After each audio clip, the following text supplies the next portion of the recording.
How you feeling? I feel good. You feel good? How you feeling? I feel fantastic. How you feeling? What you think?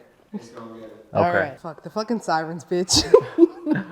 My brain. We not alone. You're I've been through this you're alone, so but good I at need this. Right. If I did another bitch on your own. All right. Well, let me get myself together, and I'm gonna do your intro. Trying to get myself together. Right. No, I should insert that that meme. Well, here we go. I'm gonna look at this camera because that's my camera. Okay. And am I supposed to look at a camera? You can look wherever you want. Okay. We'll just keep it natural. We're probably gonna be Okay. looking at each other the whole time. Yeah. Okay. Hey, wait, let me chill. Hey, wait, let me handle it.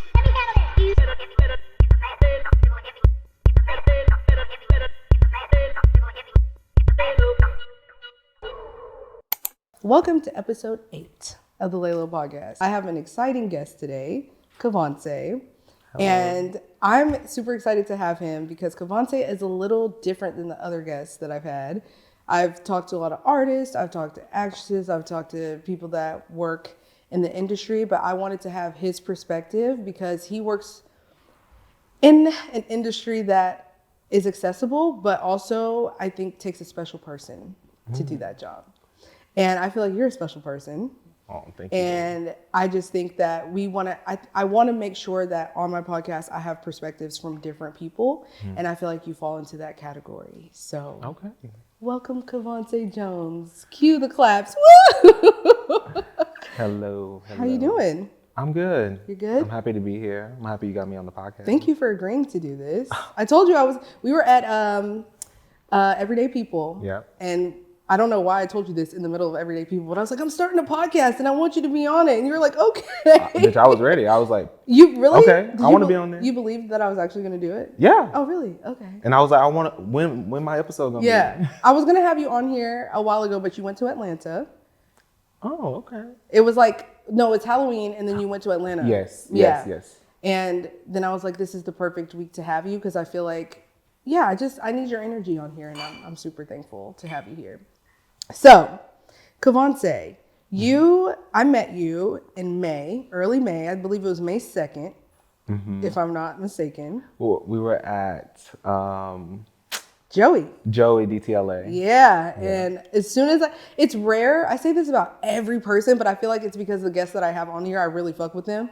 But as soon as I met you, I was like, oh yeah, he's a good dude. Like I really, we connected to meet. It wasn't awkward. Like it was really fun. And we went to Joey and we had some drinks. We had some sushi. We had some stuff. And then we went to WeHo. And that was my first experience in West Hollywood in LA. And I got my phone stolen. And it was like my second weekend living here. Right. But I had so much fun with you. Like it was a great time. Did you have fun with me? I have fun with you every time. Really? Every time we do anything. No, it's just, you felt like home, right? So whenever Devontae introduced you to me, he already told me who you were and where you were like coming from and things like that. And I was like, okay, I can't wait to meet her. You know, I'm very welcoming. I hang out with anybody till you prove me wrong. But just your energy, as soon as you came into the bar and you're just like, hey, you hugged me. It wasn't given like that normal, like, oh, who's this bitch? Is this your new best friend? Like, you know, energy. Like weird, like, okay, I guess I'll hang out with them. Right. Yeah. But you literally felt like a sister from the beginning. So that's why, every time we hang out, I'm like, I'm going with Kourtlynn. We literally stayed together like the whole time because I trust you and I trust that I'm in good hands when I'm with you every time. And I love that because I've met a lot of people out here, but I don't keep in contact with them, but we actually kept in contact. And you were one of the first, I think you were the second person I met out here. So it was like nice to know that we kept in contact together. So that makes me happy. Yeah. Well, Cavonce, you moved here from Houston. I did. And you've lived here for how long? I have lived here permanently for 1.5 years. And then before that, I was working here for 2 years on and off. On and off. Oh, I didn't know that. So you were here like how many months at a time? I would do 3 months and then I would pick up a contract somewhere else or go back to Houston for a little bit. Okay. I took a lot of time off. Yeah, as you should. You're a nurse. Yes. So you were here for so you were pretty much established here before, like you had friends, like all of that. Okay, so. Funny story. Devontae, we knew each other from social media. He cheered in college and I cheered in college. Okay. I knew of him because we both shared in Louisiana. What college did you go to? I went to Northwestern State Okay. University in Natchitoches, Louisiana. Okay. And I saw he lived in LA. I was thinking about taking a travel assignment. And so I just randomly hit him up. We really didn't know each other that well, but I hit him up. I was like, hey, how's LA? Like, Yeah. how are you enjoying it? And he was like, it's good. You know, I'm vibing. I'm having a good time, you know. And so I actually picked up a contract. I stopped before going to Hamburger Mary's. What is that? It's like a drag bar here. And they do Hamburger performances. Mary's? Yeah, they do Wow. performances. Okay. But I needed cash from the ATM for tips. Yeah. And so I parked at a meter to go to the ATM, and he was in the passenger side of someone's car, and he drove past me. That's so crazy. And I looked over, and I was like, dang, they look like Cavonce. Yeah. And I was just like, okay, whatever. And then they parked. So when I got out of the car, I looked into, like, I kind of walked by and I, side-eyeing, trying to see if that was really him, and it was. And I was like, bitch.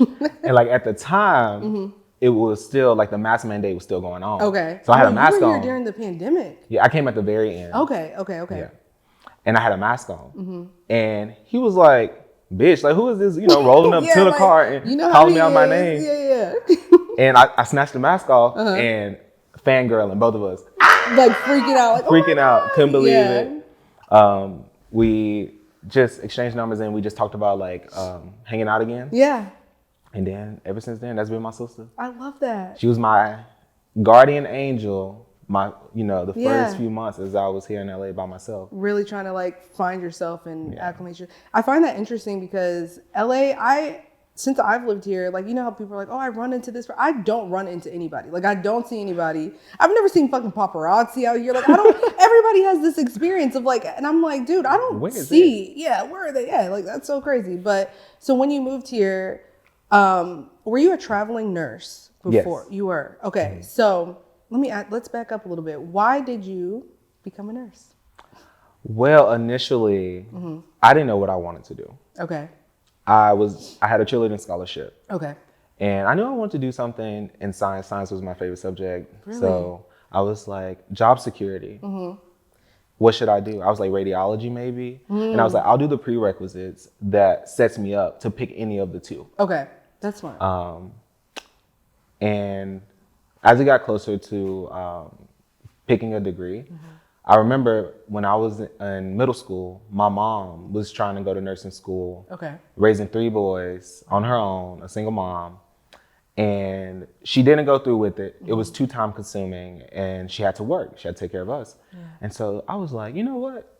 I'm gonna go to nursing school for my mama. Oh, that's so sweet. Yeah. And And then you went and you did it. I did. And it didn't dawn on me how much I loved it until I got in clinical. Okay. And So I you got got to hands-on with everything. The hands-on experience is what really like sold me and said, "Oh, I love this." That's interesting because first of all, you're the second guest I've had that was like science was my favorite subject, and also job security. Like, and when I was, I was a NCT. I took X-rays, but radiology was also like something I thought about doing. So I think that's great to know that I never thought that you could do the same Baby, get it out. prerequisites to become a nurse. I never knew that. But I'm always curious about like why people become nurses because my stepsister, she's now a nurse. She became a nurse in her 30s. And watching her study for it, watching her like I was like, why are you doing this? Like this seems so difficult. I used to be in tears. In tears? What was the experience like doing that? Honestly, I lost so many friends. Really? I gained a lot of friends, a lot of people I will call like my sisters and my brothers till this day. Yeah. But I had no life. I worked 2 jobs and I wasn't going to nursing school. Jesus. I worked as a nurse extern towards the end of my nursing journey with school. And then I worked at Target, at Starbucks. Fuck. So you didn't have, how do you? I just had to do it. You know, at the time I was dating someone, we were living together. Okay. So I never believed in someone taking care of me. So even though they were supportive, I was like, I would never want someone to take on the responsibility of making sure that I had a roof over my head, unless it was like my mom or someone. And so I did what I had to do. Yeah. But as far as studying goes, I had a friend, she was dyslexic, and she used to write her notes in color pen. I had a hard time remembering things and retaining, because nursing is a lot of like information being dumped on you, and you have to regurgitate it in clinical, you have to regurgitate it and taking tests every week, you know? And color coding things helps you visually remember what you wrote down, where you wrote it down. And I would like be taking a test, and I would be sitting there and I'm like, I think I wrote that in pink. And then I can see the whole paper again. And then I see everything and I'm like, oh yeah, that's the answer. I remember writing that from the book. And just highlighting and just repetition. Repetition got me through, nursing school a lot. I almost thought I was gonna fail. Yeah. Because I hear a lot of people, like, the first time they take the exam, they don't pass. Baby, pharmacology wore me out. Pharmacology. I was like, fuck this. That's medicine? Yes. Okay. I at that point, I was like, you know what? I don't want to do it no more. Yeah. But you had already worked 2 jobs, gone through school. It's like you don't really. And I was halfway through at that point. Yeah. So you didn't have the option to just be like, fuck it. I had the option, but wasn't going to do it. who's trying to be broke? Right. Job security. I love that. I really applaud nurses. I saw a TikTok. Oh my God, I say this every episode. I saw a TikTok the other day. Then people were like, we have enough nurses. Like, y'all got to pick another like job. And I was really like, why? Was this from a nurse? No, it was not from a nurse. Oh. It was like, this guy was like, one thing about it, somebody going to become an RN. And I'm like, why would we not want more nurses? Because I find that nurses really do a better job than physicians, like doctors do. Because I have, when I was in Dallas, I had a nurse practitioner as my actual like doctor, kind of. And I want to say she literally gave me better care than my actual doctor gave me. And what do you feel like would keep somebody from either like wanting to become a nurse or feeling like, is it oversaturated? Like you were a travel nurse and everybody was like on travel nurse Instagram and like wanting to become that. Like, is there enough room for nurses? Like, There is a large need for nurses. The healthcare profession itself, there are so many places for nurses to work, right? So I don't ever think there will be enough nurses. Yeah. I want to piggyback off something you said. We'll go back to this question. When you said you feel like the care that you get is better from a nurse. I wouldn't say that the care is better. With nurses, you get your compassion, you get your empathy, and you get it consistently. Yes. Doctors are very, they have to diagnose you, they have to treat you on a larger scale, and they don't have the time to build that relationship. Right. And so the follow-ups are normally from a nurse or a receptionist. Yep. And so you feel comfortable because that's the person who's talking you through like what medicines you're going to take and your follow-up care and like currently what's going on. Yeah. It is a big collaborative effort. I applaud a lot of the doctors that I work with, especially in my current position. Yeah. They're lovely. Yeah. When I tell you going to work, I actually hang out with a handful of them outside of work, and I'm the only nurse with them. No way. So, like I said, it's a collaborative effort, Yeah. and it all depends on everybody's personality types. Yeah. As far as what would deter a person from being a nurse, honestly, it depends on what you're doing it for. Okay. Like you mentioned travel nursing, right? And how everybody was on that trip about I can make X, Y, Z, I can make so much money. You can. But without your bearings, you will drown. It's a lot of work. It is travel nursing. You got to come equipped. I was before I became a travel nurse, I was an ER nurse for a year. Okay. And then I was a cardiovascular ICU nurse for a year and a half. Wow. And that part was during COVID, Nice. my ICU part. Okay. I wanted to jump on the bandwagon and go make that money. Yeah. But I knew that my experience that I had for myself, I didn't feel comfortable. I didn't think I can just walk into someone's hospital and they say, hey, take these 2 patients. You didn't feel like you had the right knowledge, like enough knowledge to do that. I don't feel like I have the hands-on experience to power through that. Yeah. But now you can throw me anywhere and I'm just like, okay. You know exactly what to do. I can do it. That's so interesting. I kind of want to go back to what you said, though, about it being collaborative effort, because my first job when I was 16 was at an orthopedic surgeon's office. Okay. That surgeon is now in prison. Oh. Very interesting Gods. situation. Literally, like, he was great, but yeah, he's in prison. I think he actually gets out next year. Anyway, but I found that I was always like so confused about how a surgeon or like a doctor could not give as much attention, because as someone that was a medical assistant, I was seeing the exact same people he was seeing, in my opinion. So I'm like, why am I able to give this level of care, but you see the exact same number of patients, but don't give the same amount of care to them or the same amount of attention? So what do you see as like, if we are seeing the same amount of people, why are they, is it because diagnosing takes up that much time? Think about it like this. If you're riding a bus, we're gonna keep it simple. Okay. You're riding a bus, you got the bus driver, right? And you're an assistant to the bus driver. So you're not driving the bus. Okay. You're just making sure you're facilitating the people on the bus and making sure that everything is moving swiftly. Okay. You can engage with the people riding the bus. You can say, hey, you can speak, you can help guide the elderly. Yeah. You can help, all right, you feel comfortable, take a seat. Like a the flight bus driver attendant. is controlling the bus. He's in charge of all these lives on this bus. So his main focus is making sure that the bus is driven correctly, the engines are running, there's gas in the bus. Yeah. He doesn't have time to make sure all these moving parts, on top of making you feel good, my main goal is making sure you are safe. Gotcha. So It's like a flight attendant and a captain of a plane. Exactly. Yeah. You don't see the captain that much. He just comes on. You hear him a little bit. This is where we're at. This is when we're landing. This is what the weather is. And the flight attendants are like, okay, but are you good? Like, make sure you buckle. I gotcha. Okay. That makes a lot of sense.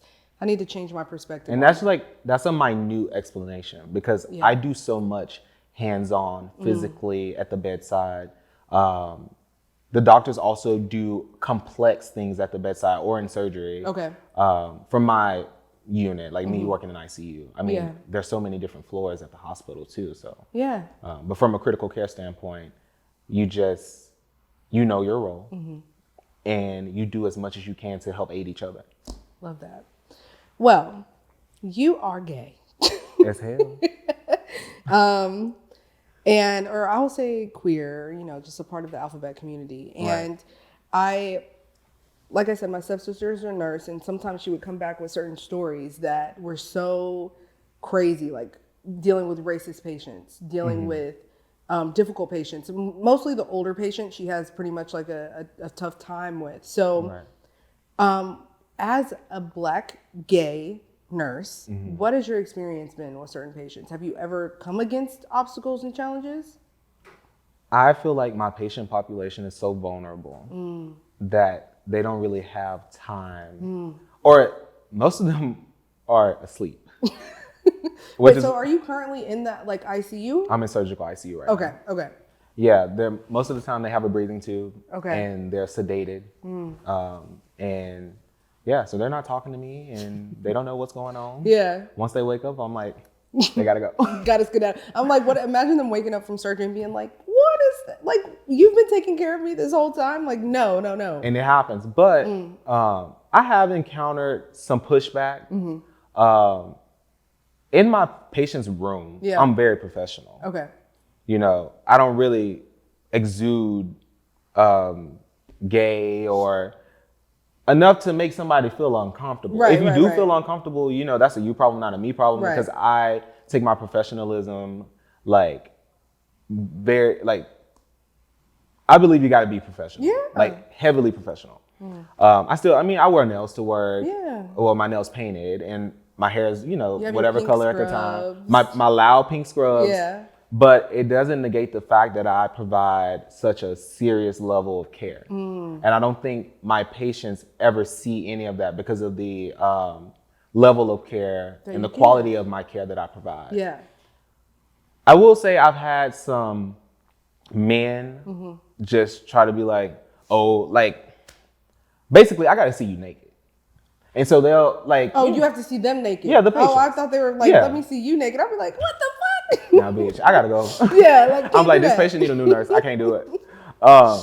And when I say naked, like, I got to see these people in the raw. So Yeah. they're very vulnerable. Yeah. And sometimes people, they're just like, you know, A little off. a little off-putting. Yeah. And I'm like, dude, I'm your nurse. Yeah. You sick as hell. I see this every day. Look, you sick as hell. There's nothing I want to do with no sick man in bed, missing a limb or Yeah. whatever it could be, you Yeah. know? And it's more so, like I said, I keep it professional. I don't Yeah. talk about anything unless they ask me. Okay. You know? And then that lets me know the tonality of the room. You Yeah. know, it depends on how my patients engage with me. I take it as, not as far, but like I'll talk to you about as much as you Want. want. Yeah. And then some people, they don't want to talk. Yeah. They don't want to like, get "Bitch, I'm personal. sick." They don't Yeah. want to get personal. They're like, take care of me so I can go. That's so interesting. And I guess, I mean, it makes sense. Like, you're not going to walk into, I mean, you don't act like this anyway, but like, you're not going to be like, hey, girl, so today, Miss Girl, you a little sick. you little sick girl, I'm going to put this IV in your arm, sis. Like, you're not going to act like that. Like, Yeah, oh, girl, yeah, you yeah. buff as fuck. And so how many places, like different cities or different states, have you worked in as a travel nurse? I have worked in Texas, California, and Oregon. Oregon. Baby. I Portland, want to say something, Oregon. but which is great. Very. I heard they have really great food in Oregon. They do. The Yeah. halibut, amazing. It's amazing. Okay. Amazing. So what has from Texas, from Oregon, LA, what has your experience been like working here for a year and a half? And I know because when I met you, my brother used to be like a recruiter to Yeah. hire nurses at different places. He no longer does that, but you were trying to find a new assignment. So you've Right. worked at different hospitals out Yes. here, right? So yeah, what's that experience been like? I asked you 3 questions in one. I'm sorry. No, it's totally fine, girl. I'm using my critical care brain to Yeah. deduce it all. It's tough. Yeah. Luckily, with my experience, I'm very marketable. Okay. I have about 9 recruiters. Nice. I don't play. I know that's right. My money is everything. Yeah. But like I said, with my ICU experience, it's easy to get in. But once COVID ended, because when COVID was here, the need for nurses expanded Right. tremendously. Right. The patient population got sicker. More people were in the hospital, staying in the hospital. So they're like, we need an abundance of nurses. Now we have a hold on COVID. Really? We have a hold on it to the point to where people aren't staying in the hospital. Gotcha. People are still getting sick Okay. and still contracting COVID, but they're not being sick as long as they were, and they're not becoming as critical as they were. Right. And so now it's very hard to find a contract that's worth it. For me, it's about how many days a week I have to work to make X amount. Okay. So if I got to work 4 days a week here, 12-hour shifts, to make, I don't want to throw numbers out there, but Yeah, to make $100K. But I can go over here and I can work 3 days a week and make $100K. I'm trying to go over there. Yeah. But all the nurses want to go over there. Yeah. Because they don't have to work as much to make the amount, you know? Yeah. And so a lot of people, they get these jobs and then they don't leave. I've been at the same place I'm at right now for about 9 months. Okay. And now I just renewed for another 3 months. I don't blame you. Like, I mean, I wouldn't want to move around all the time. Yeah. No, if you not don't at have all. to, absolutely not. And what's important to me whenever I travel is consistency when it comes to like the workplace, the camaraderie in the unit, the people that I work with. If I'm not comfortable going to work every day, I'm not coming. I don't blame One you. thing about me, I'm gonna call out. I'm gonna quit. Baby, I don't know. Listen, I ain't trying to be blacklisted, so I don't quit. I've never yeah. like broke a contract. I've always powered through, Yeah. but I will call out Yeah. for my mental health. I'm like, baby, I'm Absolutely. not coming. I can't do this. That's why I couldn't be a nurse. Because one thing about me, I'm gonna quit. Listen, and remember, But I get it. Yeah. PTO, prepare the others. Prepare the others. I love that. See, I need LMO, last minute out of office. So I can be like, man, fuck y'all, I'm finna go, you know, because sometimes you can't prepare the others for a day where you're like, I just can't do it. But I also understand calling out, like that works. Yeah. So does it ever make you fearful that one day you might not be able to, like, okay, say everybody wants all the assignments in LA and you're like, okay, fuck, now I got to go to a different city or a different state. Does that freak you out, like having to pick your life up so quickly and then leave? No, actually, there's so many avenues you can take. Like, you can do per diem work as a nurse. What do you mean? So what you do is you sign up for these as needed contracts. Okay. And you're the one controlling when you go to work. There's like databases you can look up and say, hey, they need a nurse tonight. I ain't got nothing to do. I'm gonna go work tonight if you work the night shift. Yeah. Or the night before, you can be like, I'm gonna go work in the morning for 12 hours. They're gonna pay me this much for the day. Boom. You're good. There's your money. And you can continue to do that until you find a better contract. Gotcha. Or you can go staff. There's nothing wrong with being a staff nurse. Yeah. I just want to put that out there. There's nothing wrong with being a staff nurse. Some people need the benefits and the job security that being a staff nurse provides. Okay. I don't have no kids. I just have Lila. Yes. You're a And beautiful puppy. she can go anywhere I go. Yeah, and she's know. chilling, having a good time. And yeah, so it all depends. The type of nursing you choose all depends on the lifestyle that you're living and what you have to do and how big of a provider you are. Yeah. You know, Yeah. there's so many different things you have to look into. Yeah. I was working at a urgent care. So I was taking X-rays. Damn, bitch, you work everywhere. When I tell y'all, my resume is I'm sending you long. my resume, bitch. You gonna send it to me? Just add a little bit on there for me. Yeah, no, when I tell y'all, like, I just interviewed for a new job, got the job, bitch, by the way. Period. And I So, told you, I was like, told bitch, you better me. get that job. Look, like, start January 8th, a bitch is moving up. But, you know, yeah, I have a very long resume. I've done everything except, like a police officer, like fire, you know, like I've done it all. But I was working at primary care and urgent care, and we had 12-hour shifts. So I was working 3 days a week, and then I would work every other week. I would work weekends along with those 3 days. And I found that healthcare was one of my favorite jobs because I really genuinely loved patient care. But I would find that at the end of my shift sometimes I was talked out. Like, some patients would come in and would not, like, I would be doing it. I was like in the back chilling, and I would have to go do an x-ray. An x-ray takes like 10 minutes. Right.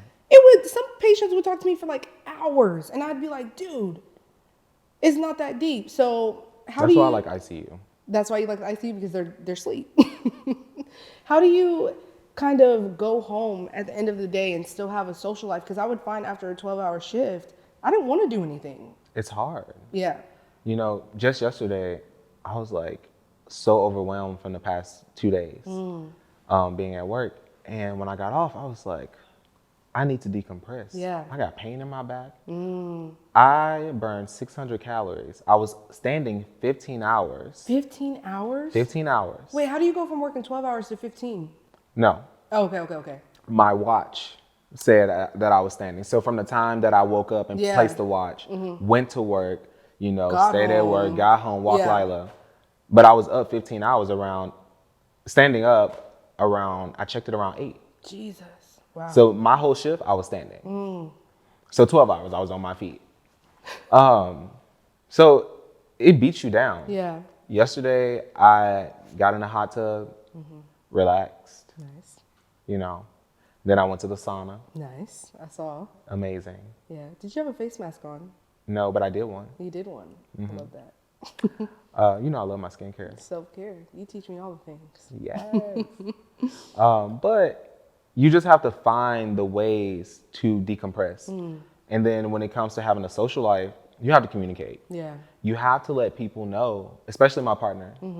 I have to let him know, babe, I'm tired today. Yeah. I really can't engage. I really can't do it. I need an hour to myself, or I can't make this event, you know. And I just make sure I let people know where my threshold is. Right. And whenever I need them to just respect my time and me resting.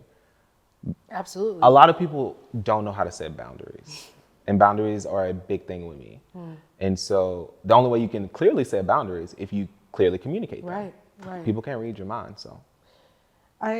That's one of my biggest struggles is boundaries. And I think, especially living out here, but also living in, where I'm from. But I find that sometimes people feel like what they do is so important. And it's so much more important in comparison to other people that it's not like, oh, well, like my schedule is XYZ. So like, I don't owe you this or like whatever. But I think as a nurse, it's like when people hear like, oh, I'm a nurse, it's like, oh, cool, great. But I don't think people realize like how taxing that is on a person. And you mentioned your partner, and I'm curious, like something that I'm still learning how to do is like with this podcast, with my 9 to 5, like everything I'm doing is maintaining a relationship. What's the tea on the relationships? How do you do that as a human? It all depends on how bad you want something. Things can be so easy to give up, and you forget, how much work you put in to get where you are. The biggest thing that I've learned, and I've talked to my therapist about this, is being vulnerable and being honest, no matter how much it may hurt the person or the people around you. I have learned to be softer with my words, but clearly communicate my needs. I've always been a clear communicator. I've always very good at communicating. I've always been able to create a dialogue to where people understand me, and we can, come to a common ground. But I was always like a robust bitch about it. I'm like, you fucking heard me. Instead of, I did say this. Yeah. So I just had to be softer, but I feel like people hear me more now, that I can relax and just, Did you feel like when you were robust in your communication, was that compensating for something? Because I find that I go through periods, right, where I'm like super like, oh, I don't want to say it, like I don't want to hurt anybody's feelings. And then I have moments where I'm like, man, fuck these people, bitch, I'm finna go off. You know what I'm saying? And yeah, it's not good. For me, I have high expectations. Same. And I'm gonna just say it as clear as this. I'm 28, you 28, 27, 26. I expect for you to have a mentality and the way you move to be conducive with the relationship that we built. I don't expect you to be lacking, and this goes for friends, family, everybody. In your mental capability to like get things done or to understand where I'm coming from. Sometimes I feel like some things shouldn't even be spoken of. I'm like, really? Why I gotta bring this up? Yeah. Like, you should just know. Yeah, I'm like, and that's my expectation. It's wrong. It's not okay. Shit, you preaching to me right now. Unfortunately, it's not okay. Yeah. And I've learned that. And so what I've learned is that exposure is everything. If people haven't been exposed to certain experiences or certain instances to create basically a playbook to respond, then they won't give you, the reactions that you expect because they haven't been there. Right. And it's up to you whether or not you have the time for it and you can give grace. I really struggle with that, Cavonce. I really struggle with giving people grace because I just feel like, oh my God, I'm getting so deep. We're getting off the topic of nursing, but I feel really comfortable talking to you about this. But I just really struggle with, they say common sense is not that common, but I just, like you said, like at a certain age, I just feel like you should just know certain things. Like you should just be able to pick up on certain things, clock certain things, and I give people grace. I think I give people too much grace, which has brought me to this place of being very non-forgiving. It's made me become like resentful. I don't trust people. I don't give the benefit of the doubt. Like the second somebody does something that I don't like, you're cut off. And I want to walk away from doing that. But I want to ask you, in correlation with being a nurse, do you feel like you've learned how to communicate with people by having so many different patients and understanding how to talk to them? And on the other side of that, do you feel like understanding that everybody is different, how do I get out of my position of being so short, like my threshold is so short with people. Like, how do you, navigate that? What I think helped me is realizing that some people are completely ignorant to certain things. And I don't mean that in a mean way. Yeah. Just they haven't had the exposure. And what helps me in healthcare is that there is such a diverse, like, I've taken care of patients from other countries who were just visiting. You know, they came with diseases that we don't even see, but we're treating them. Yeah. I find myself to be very culturally competent. We have courses in school that we go through to be able to provide the best culturally competent care. Okay. And so you learn not everything, but you touch bases on different cultures and what certain things may mean to them. You know, prime example, someone has a fever. Okay. Our quickest thing to do is to cool them down. In some Asian cultures, they believe in, give them something more hot. Really? To like soothe them. Interesting. But I'm thinking from a science standpoint, I need to cool your body temperature off so your cells and everything can function properly. And then that's their choice based on their culture and what they believe. And in certain instances like that, I would go with the culturally competent route for the patient. Because at the end of the day, if they can competently tell me what they want and what they need, is what they say. You know, my job is to educate you. In day-to-day life, when you're dealing with people, my job is to tell you how I feel, how your actions are making me feel. And once I relay that to you, if you choose to be this person, if you choose to do these actions, at least you were educated. And when I cut you off Based off of me communicating that. Yeah, and then I feel comfortable. I'm like, I told you. I ain't gotta be mad about it or nothing. I was like, this is what you want. This is the person you wanted to be, and this is how you want to show up for me. But if you don't communicate with people and you're just like, I'm gonna cut you off, you piss me off, and everybody looking at you like, why are you mad? It's like, well, bitch, you can't read my mind? No. Exactly. So you have a patient that is like, scientifically, this is the best option, but they're like, this is what I'm comfortable with because this is where I'm from. This is what I've experienced. You're like, okay. And it worked for me when I did it this way.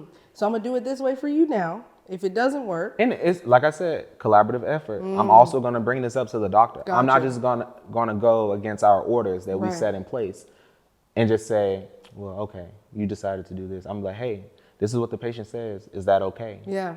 Can you put in a communication order? Because this ain't my license on the line. I love that.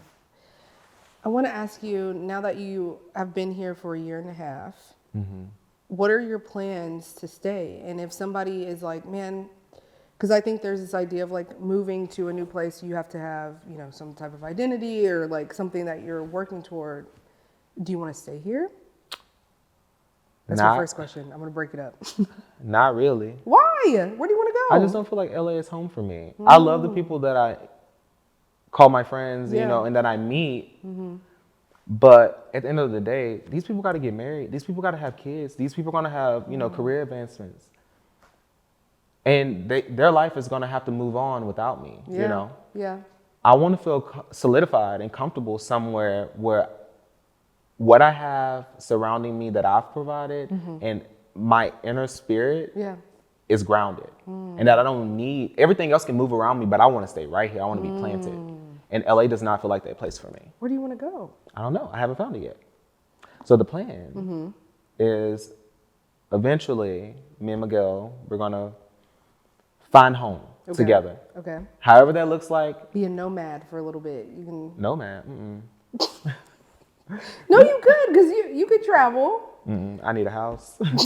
Said, I need my car. I need everything. Ain't no backpacking, bitch. Suitcases. Yeah. Put into a closet. I mean, I know, like right now, I don't know if this is the same thing for travel nurses. So my stepsister, from what I know, she's not my stepsister anymore. She was, but I still call her my sister. She was working 6 months out of the year, and then they would, wherever she would travel to, they would put her into a into a place. Oh, okay. So you didn't have that experience. You had to get your own place where you went. I chose to get my own place. Why? Bitch, I would milk them motherfuckers for everything they had. No. Let me break it down. So for my travel nursing girlies, Yes. whenever a recruiter provides you with a pay package, you will get a non-tax living stipend, and you will get meals for weekly, and that's a part of how much you make a week. Okay. If you choose for the company to allocate, where you stay, they're in control of how much of that they spend, that you spend, right? Okay. So I'd rather you give me all my money and I find a cheap place for me to live than you find me a cheap place to live and say, oh, we used all the money. Oh, so you want to be in control of everything that I want all my funds to me and I will find the cheapest place that I can live. That makes sense. I would do that. Yeah. Because I can also rent a room from my friend. Yeah. Bitch, you don't know where I'm living. Bitch, I live in my car. No, I'm not. No, I'm just kidding. But no, I know what you mean. Yeah. You got to take care of yourself. At the end of the day, you and your security of everything that you need is paramount. Okay, so my last question about nursing then. You get on TikTok and you see all these nurses, like some nurses are making buku amounts of money. They are making good money. And some nurses like, I only make $22 an hour. What makes, and these are seasoned nurses. This isn't just like someone that just started. So what is setting apart nurses from making what they make? Specialty plays a difference. So whether you work med-surg, ICU, OR. I would want to be trauma like Grey's Anatomy. That's what I work in now. No, you don't. Oh, okay. But it takes a special person. In all of these places, you can do pediatrics, but each specialty, the pay is different. Okay. Based on the acuity, based on how much, nursing you actually have to do. And I don't see anything wrong with that. Because yes, it may be very task heavy to work in one place. Right. But the amount of knowledge base you need to work in other places is more important. We have to do extra schooling. We have to do, I wouldn't say extra schooling. We have to do extra certifications. And we have to hold those certifications. Okay. And then there are certain types of medications and things that we give that other specialties cannot, but they're more critical to a patient's livelihood, And there's certain things like I do as an ICU nurse that requires hands-on experience, and I don't want to go into detail. It's very complex. Okay. But the more complex, the more you should be paid for me. And time of day plays a big difference too. If you work day shift and you get paid less than the nurses that work nights. Absolutely. Because it's a shift differential. I think that's fair. Yeah, I mean, you're giving up your nights to be, through your circadian rhythm is off. I work nights I just started working days. I worked nights for the last 5 years, and then I switched to days this April. I could never be a night shift person. Baby, nights be booming. You think so? I cuss everybody out because that sounds so negative. First of all, you can't be cussing nobody out. You gonna have no job. No, I mean like the people in my life. Oh yeah. Because people think like if you work night shift, then that means during the day you're available. But it's like, no, bitch, I gotta sleep. Baby, I was not. I used to cut my phone. Ooh, excuse me. Fine. Tacky. You didn't. At least it wasn't out loud. Right. Because I could do that. I'm not gonna do it. I'm dead. So butch. I know. Oh my God, I'm such a dyke. We ain't gonna talk about that. Oh my God. What was we even talking about? Night shift. Night shift. You. Oh, cut me. your phone off. Yeah. Run it back. I used to cut my phone off. Really? Yeah. My family knew. So as long as my closest friends, my family, and my boyfriend knew, like, when I'm asleep, don't bother me. Yeah. At least give me, especially if I work the next day, Right. I'm not calling nobody back. Right. Emergencies only. Yeah. Yeah. And I used to have it to where only certain people can get through because they understood and they respected my time. Yeah. But the recruiters, baby, they be calling you all through the day. Yeah, because that's when they work. My dad worked night shift. He worked for FedEx. He was a truck driver. And I would always be like, so confused because he would work night shift, and then during the day, me being a fucking terrible child, I'd be like, "Can you bring me lunch to school?" And he would get up and do it. But now as an adult, I'm like, "Why would you?" I would cuss my kids out. Like, "Why did you call on my phone?" So I get it. So you worked night shift for 5 years. Do new nurses typically start off working night shift before they go into day shift? It depends on the need. Okay. But most seasoned nurses prefer to work days. And so once you may get stuck on nights. Because once you're the newbie, it's like, okay, now I can move to days and put the newbie on nights. And that's just how the cookie crumbles. Yeah, that's valid. Yeah. I'd be like, "Bitch, I'm not new."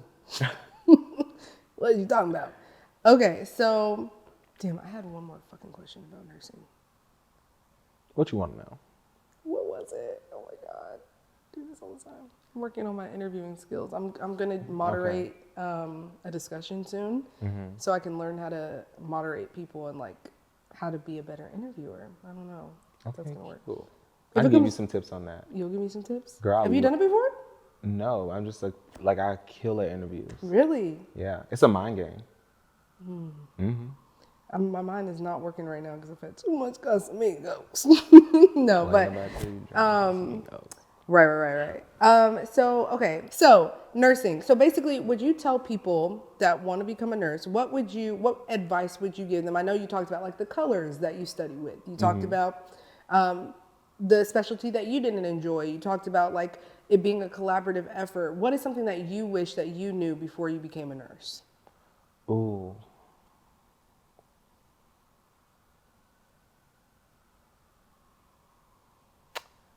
I would say,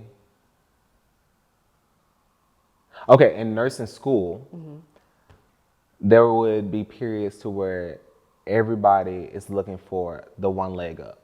So if this girl seemed like she know a lot, everybody want to hang out with her. Everybody want to, be on her tip. Everybody want the easy way out. I found that people will leech and try to consume and consume and consume. Yeah. And learning your study habits and then it's okay to, give people study tips and things like that, but don't lose yourself trying to create friend groups because at the end of the day, you got to get your degree. Absolutely. Yeah. So I will say you find that group of classmates because you can't do it by yourself. Right. You could do it by yourself, but it's easier when you got people working towards the same goal, pouring into you as much as you pour into them, and being resourceful.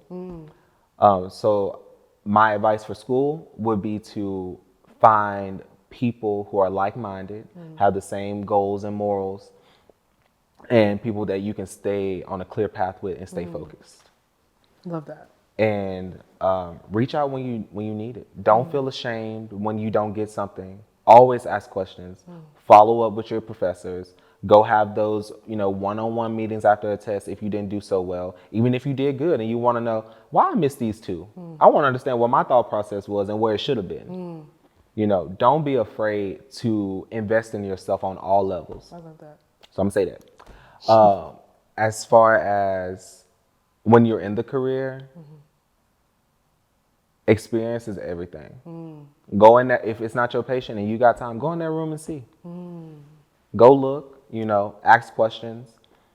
One thing that people need to understand, and one thing I understood early on before I even graduated, is that none of the people that you work alongside and that you see every day sign your check. They are not paying your bills. None of them. So teamwork and how people speak to you and how people, work with you, check them and make sure that it's on a level that's professional and comfortable for you, because at the end of the day, we're a team. And this can't move without me. Yeah. I will say healthcare was like the messiest industry I was in. Like, especially like the older people in healthcare. I'm like, go get a fucking life. It's very cliquish. They were messy. I actually had someone, I'm not going to do that. Continue. Don't put her out there. Whoever she is, we going to leave you alone. Catherine. Girl, Catherine's not watching this. Is it chamomile tea you about to spill? It would be, maybe I'll give it green. That green tea has caffeine in it. Maybe black tea, Black. because she's a black woman. Well, Miss Catherine, Yeah, leave my friend Catherine. alone next time. Yeah, don't play with me. But no, I love that. Like you said, like they're not paying your bills. Build up your confidence by interacting with all the patients you can, so you can get the knowledge that you can and understand that nursing is a lifelong job. Like you're gonna do that until you don't want to work anymore. So it's Well, it don't have this to be. It don't have to be. It don't have to be. What else can you do outside of that? I mean, you can do advanced practice and go into your own private Yeah. practice. You can do aesthetics. You know, a lot of the girls do Do aesthetics. the injections and stuff? Yeah. You can also, it's very lucrative. You can build companies off of the money that you make. You know, you can save a lot, and then you can leave the profession, you know, as a whole. If that's what your plan is, and if that's what's gonna like satisfy you. I don't think I can do nursing for the rest of my life.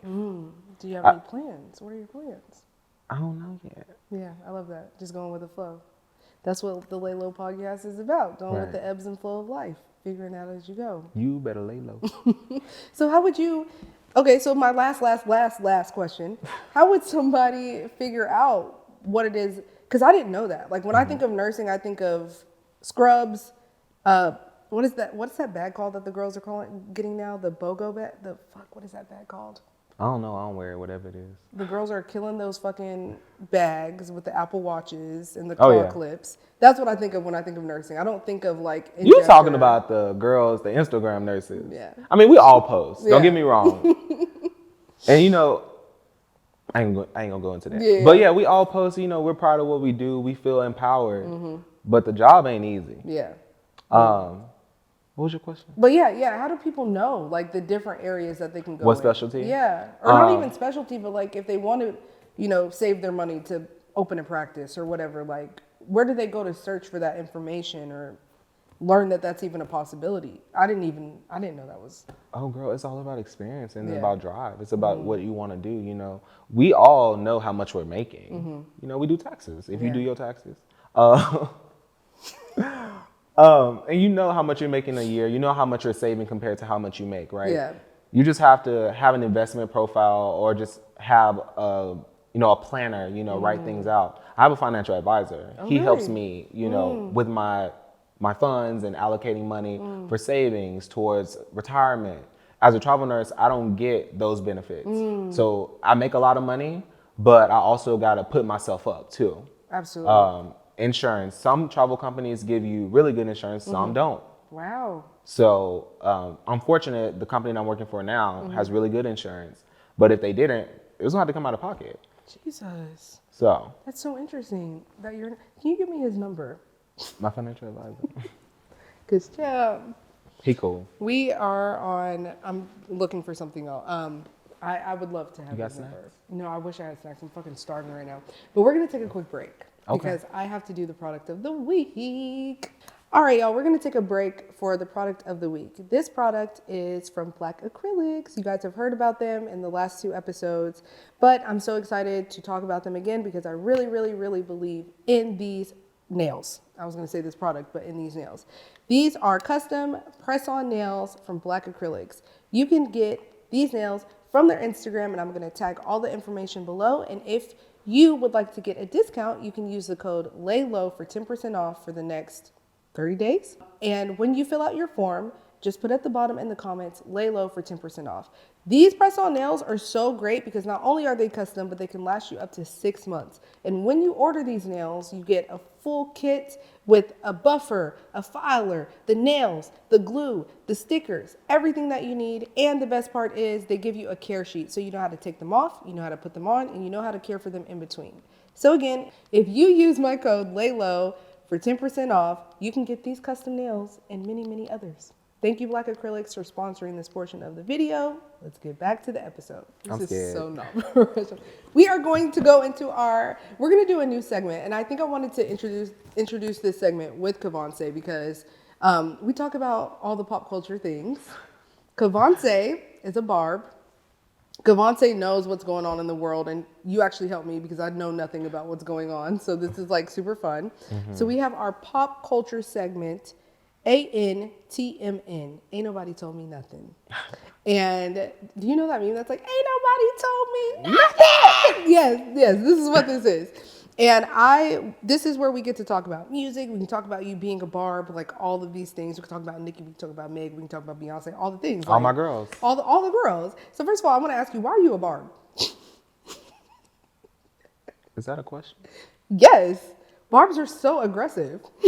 Well, I'm not aggressive. Yeah, you're not like a barb. I love her lyricism. I love Nicki's music. I love her artistry. And I do want to say, people talk so much smack about Nicki. Really? Y'all bullied her. Nicki was this very like outspoken, very different, you know, in her anime time and her like pop culture, like really, really big, like pop culture time. I feel like everybody knew who Nicki was. Like, why are they surprised that she's this like raw type of person? She came out with raw like a dungeon dragon. Like, what do you mean? Yeah, keep going. Sorry. And everyone bullied her for being different. Yep. But her music slapped from the beginning. From jump. And so now everyone gets upset, like, I'm not nowhere near the industry. So I hear things. Yeah. And, you know, people say she's like this behind the scenes and she's like that behind the scenes. Well, when she was like kind and sweet and nice, you know, people were bullying her and being rude and disrespectful. Still mad. But she's still that girl. Yeah. She's still that woman. You put some respect on it. She's still that woman. And I feel like no one deserves for her to be soft. Because when she was soft, everybody else was stone cold and mean and rude because she was different. And playing in and her now damn face. now she's playing the field. Yeah. You know? Yeah, but I just feel like from jump, I'm not a barb. I'm not any of the girls. Like, I'm a girl's girl, but like I'm not any of like the Cardi or like that's not my lane. I love Cardi B. I love Meg. I love Nicki. I wish I was. Like, I love everybody. Yeah, I wish I was like a stan, but that's just not me. But I just feel like from the moment that Itty Bitty Piggy came out, bitch, that's why all of y'all bitches be in the club screaming. Yeah. So like, what's the issue? But this ties me to what's going on right now because the Renaissance movie is about to come out and I will be there tomorrow night. And there's a lot of talk right now about Beyonce bleaching her skin, Beyonce changing her body, like all of this stuff. And it's like, you have two big powerhouses like Nicki and Beyonce, and people are upset about what, like, goddamn. People just want something to say. Talk about, yeah. They want something to say. Everybody's going to create a narrative. You know, I don't want to get too passionate. It's okay. We love passion. Lighting. Editing. Filters. You know, all of that plays a big part in producing anything. We all tilt the phone a certain way. Absolutely. Turn the lights down a certain way if you got a dimmer. Yeah. People put their fucking flash behind your phone. You know? And so as far as Beyonce's skin tone, I don't feel like it's a topic of discussion. Like, what are we doing? Like, are you kidding me? Yeah. Like, what are we doing? She looked amazing. Incredible. The ice. And we've amazing. never seen her look like that. Like, are y'all not excited that Beyonce did something new? Right. Changed it up? Because she switched it up on us every day. We always looking to see what's next. And she constantly provides. But we're used to the blonde, like the blonde. The honey blonde. Yeah, the honey blonde. And it's like, they saw ice and they were like, oh, she's bleaching her skin. Like, y'all are so bitter. Just fucking bitter. Yeah. And then Mama, Miss Tina. She ate y'all up. Look. And I agree, 100%. She ate y'all up. 100%. Oh, this was something I wanted to ask you. Okay, so in episode 7, I talked about Diddy and Cassie. Yes. Right? And not just specifically them, because I do not ever want Diddy to hear me say Diddy and Diddy come after me. Oh, which my God. Diddy doesn't know who I am, but like I just feel like he's scouring the internet for anything Diddy right now. Right. But I talked a lot about like narcissists and like abuse and stuff like that. Right. As a nurse, do you see a lot of that coming in? I don't see it a lot. Okay. You know, but we do have screening tools in the healthcare system to assess patients and to know when we need to get social work involved. Do you think people are honest? Sometimes no, sometimes yes. It depends on their journey and where they're at and how vulnerable they feel that they can be. And that plays a part in you as a healthcare provider, you know, creating that safe space for patients to be able to let you know, hey, I need help. Right. But we constantly use these screening tools, you know, every day to assess the needs of the patients on a psychological level, on a physical level. We assess for bruises. We assess, you know, the family when they come in and how they interact with them. There's like, there's a feel the lot vibe? that we're typing behind the scenes, you know. So we're always looking, we're always watching, and there's always resources, you know. Yeah. So if you're ever in a situation to where you feel like you need help and there's not a, you know, no way you can get out, go to the hospital. And you can say, in the ER, I'm having a mental health crisis. And there's something I need help with. And we can get those resources just as quick as that. Absolutely. Thank you for that. I appreciate that. We're going to play Am I the Asshole? Okay. All right. Am I the asshole for refusing to pay for my boyfriend's food and his birthday and getting him banned from a restaurant? First of all, if your significant other's birthday is coming up, you should pay for their food, regardless. I'm going to say, why are you not paying for your significant other's birthday dinner? We've had this conversation. We had this conversation? Yes.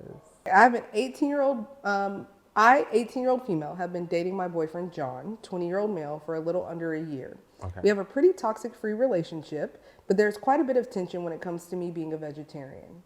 I've been a vegetarian since 11, and I have very strict morals around it. The one thing John has a problem with is me refusing to spend my money on meat. Okay. Ever since I started making my own money, I swore to myself that I would never spend a cent of it on meat. On our dates, we usually split the bill, and sometimes he pays for it all. I told him if he orders something meat-free, I'd happily pay for both of us, but he never does. When he pays for my food, it's when I've spent money on the activity, normally concerts and festivals. His birthday was a few days ago, and we went out for dinner at his favorite fancy restaurant. He got the most expensive steak they had, along with a side salad and a bottle of wine. When we finished our food, I asked the waiter to split the bill, and John looked at me shocked. He asked if I was joking, and I said no. Then he told me that he thought I was going to pay since it was his birthday, and he didn't budget for the meal. I asked him why he thought I'd pay, since I've been very clear about my rule, but he couldn't give me a reason other than it being his birthday. I told him I paid for the wine and the side salad, but he'd need to pay for the steak. He was furious with me and stormed off to the bathroom. I paid for my meal, the wine, and the salad, and waited for him to come back. He didn't. After waiting for 20 minutes, I left. I found him sitting on a bench near where we parked in the car and asked him why he left and reminded him he needed to pay. He looked shocked when I said that and asked me if I didn't pay. I told him I paid for everything but the meat, and he lost it. He started yelling at me, telling me I was selfish and that I needed to grow up. I stayed calm and told him he needed to go back and pay. Now he's saying it's my fault and he can't show his face in his favorite restaurant since he dined and ditched. It's a pretty small restaurant, so he would 100% be recognized and kicked out. Is she the asshole? No. You don't think so? No. I think she's fucked up. She set a boundary. He knew. We just talked about this.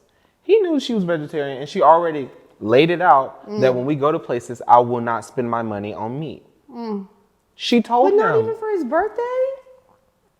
So she got to be strict to that meat rule every single day. That is a boundary that she set. You don't know how that affects her.